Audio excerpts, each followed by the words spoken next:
السلام علیکم ورحمۃ اللہ وبرکاتہ۔ یہ ویڈیو سنیے، اس کے بعد میں انشاءاللہ بات کرتے ہیں۔ بزرگوں نے فرمایا کہ جو شخص ہر شب جمعہ یعنی جمعہ و جمعرات کی درمیانی رات اس درود شریف کو پابندی سے کم از کم ایک مرتبہ پڑھے گا، موت کے وقت سرکار مدینہ صلی اللہ علیہ وسلم کی زیارت کرے گا، اور قبر میں داخل ہوتے وقت بھی یہاں تک کہ وہ دیکھے گا کہ سرکار مدینہ صلی اللہ علیہ وسلم اسے قبر میں اپنے رحمت بھرے ہاتھوں سے اتار رہے ہیں۔ میرے بھائیوں، یہی فرق ہے ہم میں اور ان لوگوں میں۔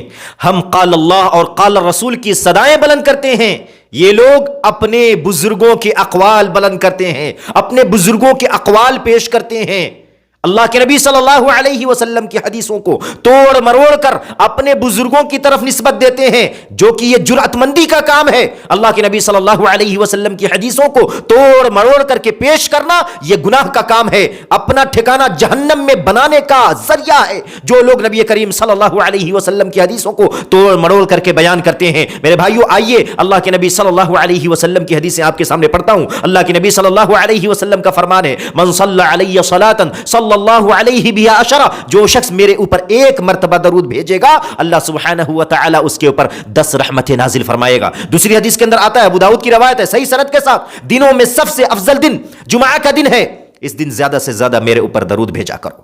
حدیثیں ملتی ہیں اس طرح کی، لیکن یہ حدیثیں نہیں ملتی جو یہ لوگ بیان کرتے ہیں، من گھڑت حدیثیں بیان کرتے ہیں، اور جرأت مندی کی بات دیکھیے، حدیثیں بیان بھی کرتے ہیں اور نبی کریم صلی اللہ علیہ وسلم کی حدیثوں کو توڑ مروڑ کر اپنے بزرگوں کی طرف پروس دیتے ہیں، اپنے بزرگوں کی طرف نسبت کر دیتے ہیں۔